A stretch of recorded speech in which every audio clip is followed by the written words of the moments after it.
They are being molded by fire. And that fire is a lot of better teams. Minnesota, New England. We face Detroit in 2 weeks. We face Green Bay soon. We face Philly. We face the Dallas Cowboys. I'm happy we're facing this type of competition so early on because I want the Giants to learn by this. They are diamonds in the rough being molded by fire. What is going on, guys? What is going on, 27 Squad? And welcome back to another video. Now, I don't have as much energy as I did yesterday or even in my preview, so I'm going to try to keep it as short and sweet. I'll try not to crack too many jokes, but yeah, we're going to get on to this recap, man. I am disappointed. Well, I can't really even say disappointed because I expected this to happen. I expected them to cover the 16.5 point spread.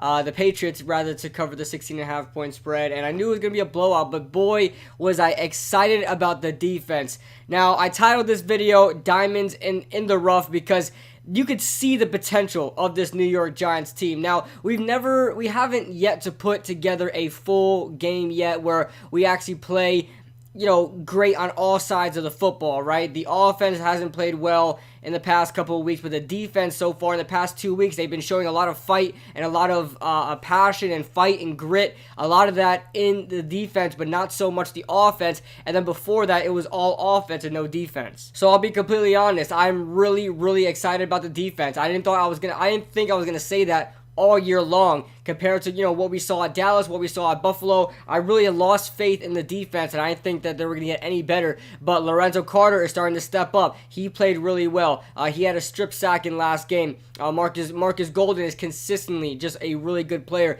David Mayo, the run-stopping ex-Carolina Panther at middle linebacker, really stepped up in this game. Had tons of third down stops, in the run game, and even one fourth down stop as well. So really, and I think that was on the first and second drive. Great job by David Mayo. Great job by this defense. Janoris Jenkins led up some catches towards the end, but you got to think about it. The New England Patriots had almost 40 minutes of time of possession. This defense is going to get gassed at some point, and I saw a complete fight in every single one of these guys, even Janoris Jenkins, who also had an interception. Now, I said this last week. I said this in the recap last week for the Minnesota Vikings. I'm seeing a fight in this defense that I haven't seen in years. There is just something going on that defense that they're playing to the whistle. They're playing to the clock hits 0 in the fourth quarter. I mean, they are playing their hearts out, even though the offense are playing like trash. I don't know what it is, but this is the second week in a row where we do get blown out, but the defense gives everything they've got. Everything they've got, they put it out there. They're just not good enough, but they put everything out there. We saw the pass rush consistently get there from the first to fourth quarter. We saw the pass coverage, start to let up a little bit towards the end of the game, but still was really good. Janoris Jenkins had some really good batted passes. I'm really happy with what the defense gave to me today. Listen, this was the best team in the NFL. Now, are the Giants one of the best of the worst teams? Yeah, I would say that. The Giants are probably the best of the worst teams out there. I'm talking about Cincinnati, Miami, Washington, those teams. I think the Giants are better than those teams. So we're the best of the worst teams in the NFL going against the best team in the NFL. And you know what? We stuck with it. Now, you guys know I have this reoccurring joke with the Giants. I said in my 3 keys to success, use PEDs, and boy, did that defense look like they were jacked on PEDs. Unfortunately, they wore out, but, at least they listened to me there. Now, let's talk about Daniel Jones. A lot of people are going to give Daniel Jones a lot of flack for this, but I see a lot of people more positive than negative, and that's where you should be right now. We all knew Daniel Jones would make mistakes. Even Max Kellerman went out there on First Take, and I don't like Max Kellerman, but I agree with him on this. And he said, I don't care if Daniel Jones loses the game, throws 5 interceptions, just don't fumble the ball and look to be improving. Just look like a decent starting quarterback. Look like the future for the New York Giants. Eli Manning wasn't killing it in his rookie year where he came in for Kurt Warner. He was bad. A lot of people thought they made the wrong decision at quarterback.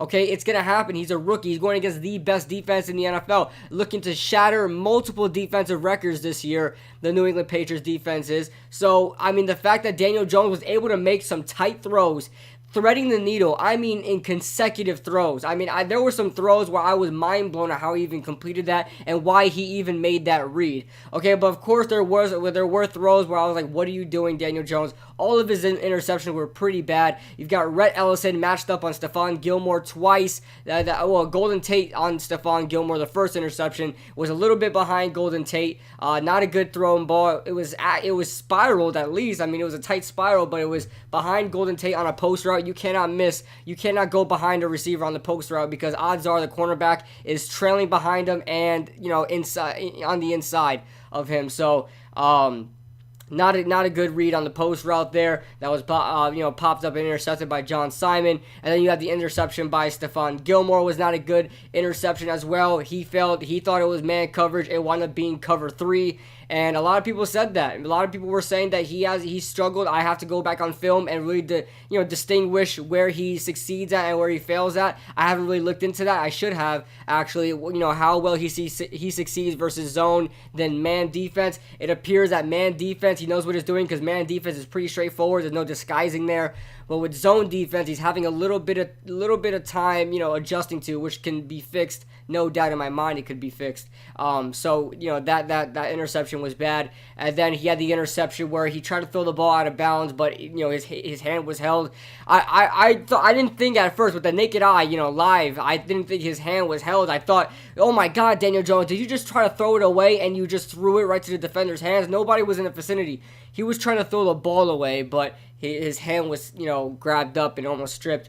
He should have just took the sack there, to be honest. But that being said, Daniel Jones looks great. He's still my quarterback. He is still my franchise quarterback. Okay, it's not like it was some other quarterback who was going against an elite team and he looked completely garbage and there was no good to take away from this game. There's a lot of good to take away from this game. The fact that we played the team that we did and offensively, without Saquon Barkley, without Wayne Gallman, without Evan Ingram, without Sterling Shepard, without all of our starting weapons, our biggest weapons on offense, Daniel Jones was still able to go out there and perform with Rhett Ellison out there, with Jonathan Hilliman out there, with Cody Latimer out there, right? So the fact that he was able to perform in those type of situations with those type of weapons is a lot to say. And the fact that he made a lot of throws, a lot of great throws against that defense, that shows improvement. That shows that there is something there. There is something there, guys. I'm excited about what the Giants are going to become. They are being molded by fire right now. They are being molded by fire. And that fire is a lot of better teams. Minnesota, New England. We face Detroit in 2 weeks. We face Green Bay soon. We face Philly. We face the Dallas Cowboys. I'm happy we're facing this type of competition so early on because I want the Giants to learn by this. They are diamonds in the rough being molded by fire. I can't wait to see what this defense is going to become